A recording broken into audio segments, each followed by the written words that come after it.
Olá, sejam bem-vindos de volta às nossas aulas aqui ligadas ao nossa série através da Bíblia aqui da Escola Charles Spurgeon Online. Eu sou o professor Felipe Prestes e na nossa aula aqui, na última aula, na verdade, a gente falou muito sobre a questão a gente falou aqui sobre o fato de nós termos que ser alicerçados e firmes, certo? Como isso é uma característica daqueles que amam a Deus, que se entregaram a Deus, que foram alvos dessa obra redentiva do Senhor Jesus Cristo, que, como falei, outrora éramos trevas, outrora éramos estranhos e inimigos, e agora nós somos finalmente reconciliados, e com a finalidade de sermos santos, inculpáveis e irrepreensíveis, como já falamos. E ele diz, se é que permaneceis na fé, ou seja, já que vocês permanecem na fé, que alicerçados e firmes, exatamente, vocês são firmados nessa posição. Essa é uma característica daqueles que servem a Deus, que é essa história de crente carnal, daquele que foi... Ai, Senhor... tem que explicar, né? Tem gente que nunca ouviu ou ouviu e às vezes acredita nisso, né? Que é exatamente aquele que aceitou a Cristo como Salvador e não como Senhor. Aceitou a Cristo como Salvador e não como Senhor. É um absurdo isso aí, porque a pessoa diz, um dia ela decidiu por Cristo, então foi isso que a salvou. O que ela faz depois disso não afeta a decisão que ela tomou anteriormente, então ela segue tendo Cristo como Salvador e não como Senhor, o que é uma falácia, na verdade, porque é exatamente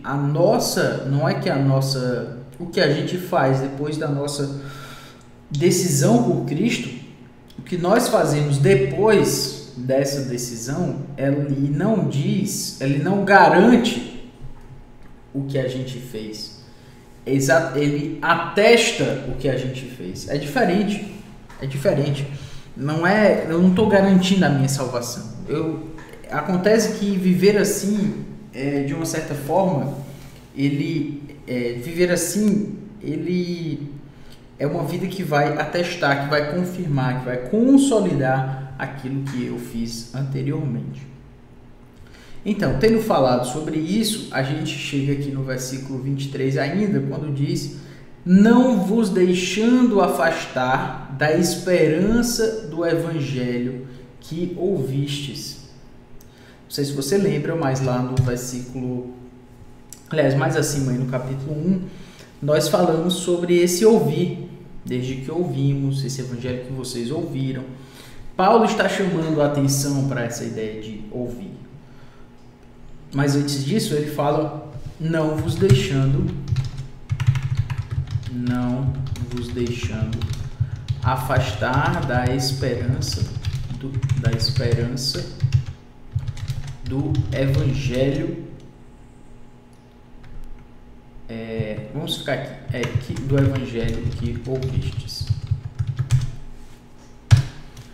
Sabe, eu acho que, não sei se eu já cheguei a falar sobre isso, mas quando a gente vê essa ideia, não vos deixando afastar da esperança, a gente precisa olhar para as cartas do Novo Testamento fazendo o que eu chamo de uma engenharia reversa. O que é a engenharia reversa? É assim. Se ele está falando, não vos deixando afastar da esperança, é porque provavelmente, você, no caso aí os colossenses, né, eles vão ser tentados a se afastarem dessa esperança. E por isso ele diz, não deixando de afastar dessa esperança. Interessantemente, esse alicerçados e firmes, não vos deixando, é uma explicação. O que é ser alicerçado e firme? O que é? Me diga aí o que é ser alicerçado e firme. Estou aqui, inclusive, olhando o texto aqui no grego. na fé e tal. Não, exatamente. Alicerçados e firmes e não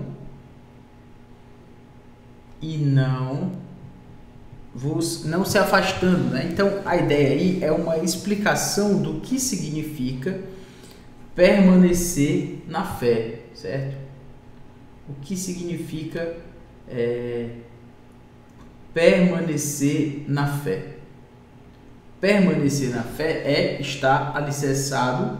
A palavra para alicerçado é exatamente a ideia de fundamentado, firmado, certo? A palavra fundamento, né, traz a ideia aí, então é a palavra lá para fundamentado, alicerçado, e aí ele explica de uma forma mais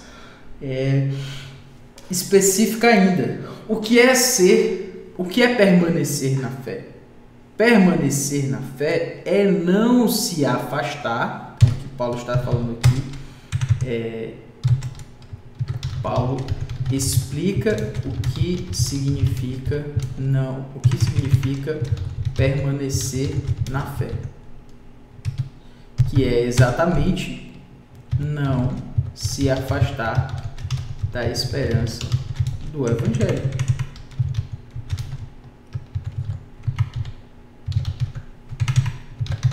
Não se afastar da esperança do Evangelho, ou seja, eu ouvi um Evangelho, eu ouvi sobre essa esperança do Evangelho. Novamente, ele aponta aí de uma forma escatológica. Ele diz, olha, esse seu posicionamento, que um dia vai se materializar nessa esperança, nisso que nós já esperamos hoje. Essa sua esperança, aliás, isso que você ouviu, essa esperança aí, ela faz parte da sua vida de uma forma, como eu falei, escatológica. Viver a vida cristã é viver de forma escatológica, a partir dessa esperança que nós temos, e que um dia nós não teremos mais essa esperança, porque já terá chegado, né, exatamente o dia aí daquilo que nós tanto queremos que chegue. Mas basicamente o que ele está querendo mostrar é que estar alicerçado, estar firme, permanecer na fé é não se afastar da esperança do Evangelho, é não deixar de viver escatologicamente, é não viver nesse mundo como se o céu não existisse, como se a nossa expectativa com relação à nossa salvação não existisse. Porque aí é bem possível a gente seguir a vida cristã de uma forma que seja sem essa perspectiva. A gente vive a vida cristã aqui com as coisas da terra. A gente vai para a igreja e tal, a gente vai para o culto, mas durante a nossa semana é isso mesmo. A vida aqui debaixo do sol é difícil e tal. E sem essa esperança, sabe? Eu acredito de fato que Deus coloca situações na nossa vida, situações adversas, de que não há paraíso na terra, né, como a gente já mencionou, justamente para nos lembrar da nossa esperança. A gente pode lembrar da nossa esperança de uma forma, né, esforçada. Eu quero lembrar da minha esperança, quero lembrar aqui. E às vezes Deus nos força para isso. Ele nos força colocando situações difíceis, duras, mostrando a contradição desse mundo, mostrando as dificuldades que esse mundo traz, quase como dizendo: não espere neste mundo. Não espere a esperança deste mundo. A sua esperança tem que estar no Evangelho. E às vezes a gente se afasta da esperança do Evangelho através da esperança desse mundo. De uma vida melhor, aqui na Terra, uma vida mais confortável, uma vida ganhando mais dinheiro, ganhando mais dígitos aí, né? Então, você acertando aí quanto você vai ganhar e tal. Ora, não faz o menor sentido. Não se afaste da esperança do Evangelho. Não coloque a sua esperança nas coisas desse mundo. Ganhar mais dinheiro vai significar que eu vou ter uma vida melhor. Não necessariamente. Com dinheiro vem um bocado de problema também. Vai em facilidade, vem. Não estou dizendo isso não, aqui não vem não. Mas também vem vários problemas. Novos problemas. Mas eu queria esses problemas. de quem tem mais dinheiro.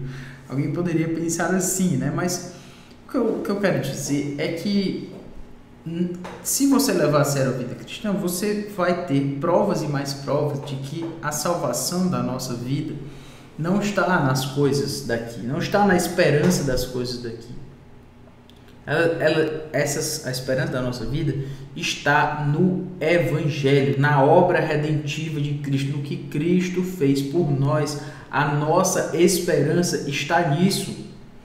Não adianta nós colocarmos a nossa vida nas coisas deste mundo. A esperança das coisas deste mundo. Não, quando eu tiver uma família melhor, aí sim, aí a minha família, quando ela tiver toda temente, quando a minha família for toda temente a Deus, aí sim as coisas vão funcionar na minha família. Sabe? Não necessariamente. Sinto lhe dizer. Não necessariamente. Pode ser que Deus não lhe dê essa esperança. A esperança do Evangelho Ele vai dar. Da obra redentiva Ele vai dar. Mas pode ser que faltem elementos que você acharia importantíssimos para a sua vida aqui na Terra. Mas é como se Deus dissesse para a gente assim, ó, esquece essa esperança. Não coloca a tua vida nessa esperança. Não coloca a tua vida na esperança de uma família unida. Não coloca a tua esperança não coloca a esperança da tua vida na expectativa de mais dinheiro na tua conta. Não coloca a expectativa da tua vida, a esperança da tua vida em esperar que um dia você vai ter um negócio de sucesso. Não coloca a esperança da tua vida na expectativa de uma carreira acadêmica triunfante. Não, a esperança da nossa vida é o Evangelho. Essas outras coisas aí da vida, que se Deus quiser nos dar, amém. A gente vai trabalhar para isso e que Deus seja louvado nessas coisas, se assim Ele quiser nos dar. Mas às vezes Deus nos priva de alguns desses elementos, ou de muitos deles, para dizer, meu filho, a esperança não está aqui não. A esperança está no Evangelho, na obra redentiva de Cristo. Quantas vezes a gente vai ter que dizer isso pra gente mesmo, sabe? Eu tô falando aqui, às vezes eu coloco esses pontos e eu fico pensando, nossa, eu tô aqui falando pra você e eu fico pensando em mim, sabe? Eu começo a pensar nas minhas esperanças aqui. Porque senão fica muito fácil aqui, eu chegando aqui pra você, jogando as regras da vida, olha, viva assim, tal e tal. Eu fico refletindo aqui na minha própria vida, fico pensando, nossa, quais são as minhas esperanças? Quais são o que eu acho que se a minha vida tiver isso, ela vai ser melhor, sabe? Faz a gente pensar, faz a gente considerar sobre tudo isso. De toda forma, alicerçados e firmes, não vos deixando afastar da esperança do Evangelho. A esperança do Evangelho, não é a esperança de qualquer outra coisa, é a esperança do Evangelho. Beleza. Quando a gente não se afasta disso, as outras esperanças que esse mundo traz, a gente se firma naquilo que deve ser firmado, que é a esperança do Evangelho.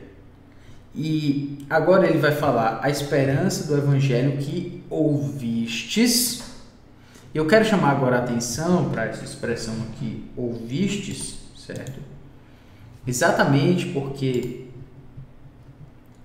lembra que aqueles irmãos estavam sendo solapados por um evangelho falso.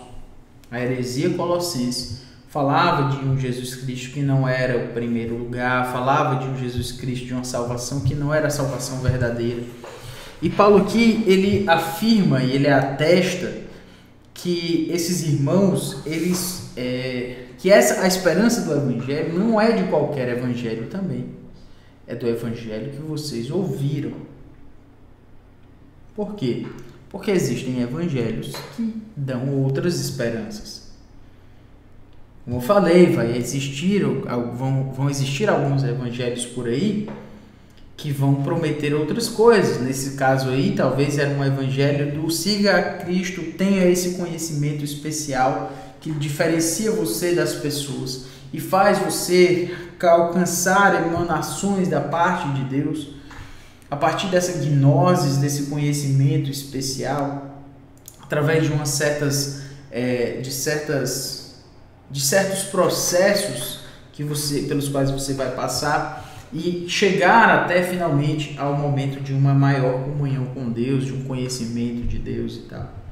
Hoje os evangelhos que são pregados são evangelhos da cura, libertação e da vitória. Eu tenho muito cuidado de falar sobre isso porque Jesus Cristo veio para de fato curar, libertar e nos trazer vitória. Mas essa cura, libertação e vitória que muitas vezes é trazida hoje são trazidas hoje de forma a mostrar mais uma vez o melhor da terra, né? A nos ajudar a alcançar o melhor desse mundo, sabe? E viver sem doenças, sem problemas financeiros, sem problemas de qualquer ordem, porque se você tiver fé, Deus vai tirar você dessa situação e vai trazer você para um momento de tranquilidade e vida plena. E essa vida plena não é outra coisa senão conforto. Eu era assim, era pobre, entrei na igreja e fiquei rico e agora não preciso de mais nada e tal. Não. É o evangelho que vocês ouviram, Colossenses. Vocês não têm que se afastar da esperança do evangelho que vocês ouviram. Não foi um evangelho qualquer. Foi o evangelho que vocês ouviram, que traz a esperança da obra redentiva de Cristo e não do melhor aqui da terra. O texto segue e ele diz: não vos deixando afastar da esperança do evangelho que ouvistes. E aí ele fala: e que foi pregado a toda criatura debaixo do céu.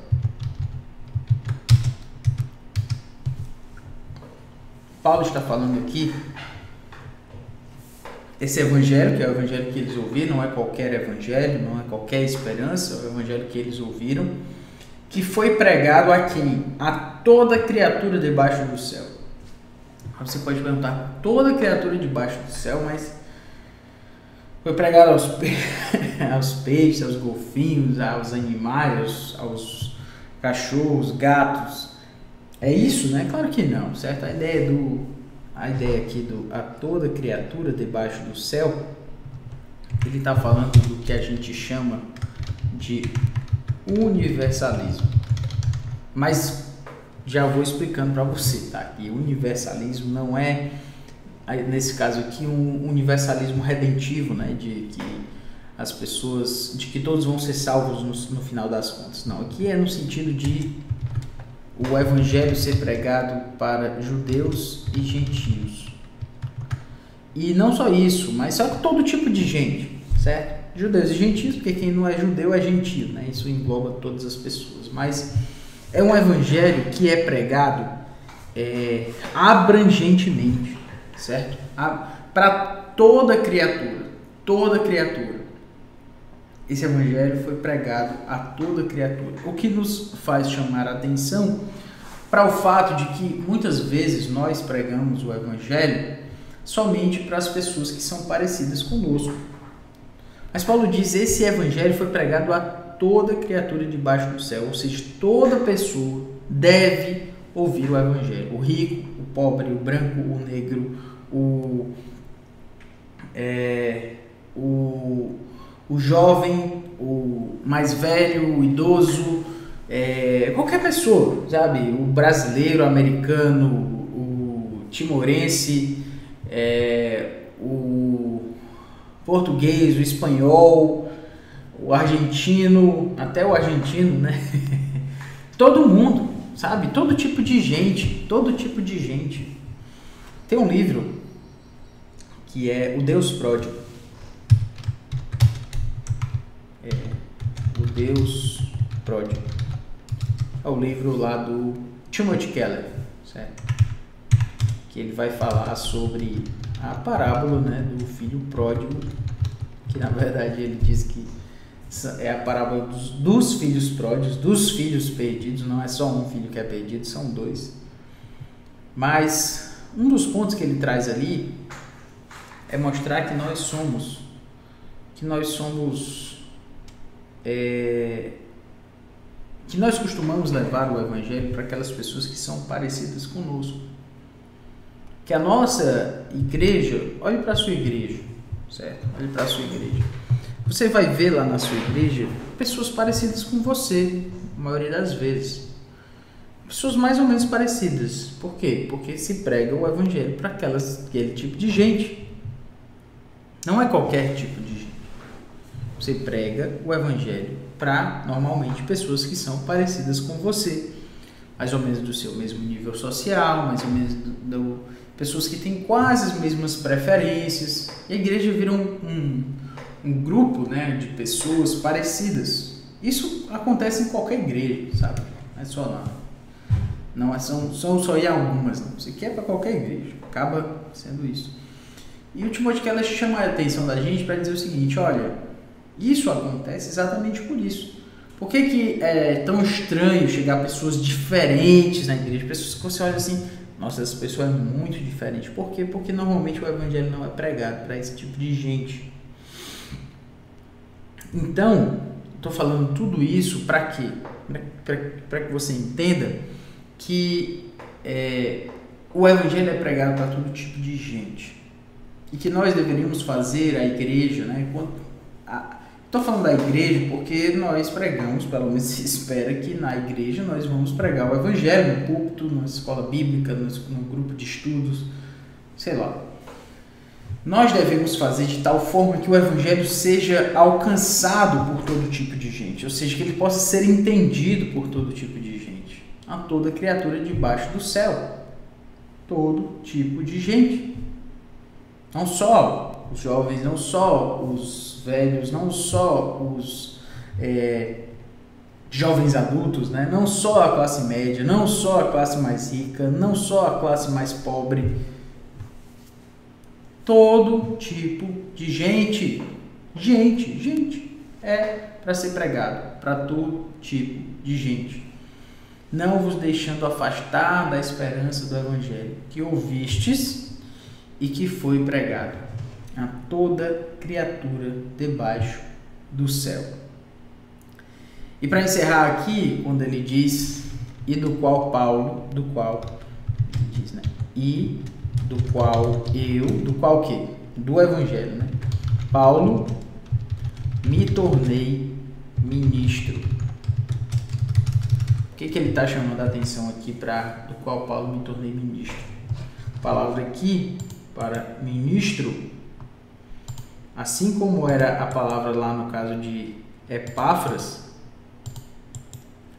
é a palavra aqui para ministro é a palavra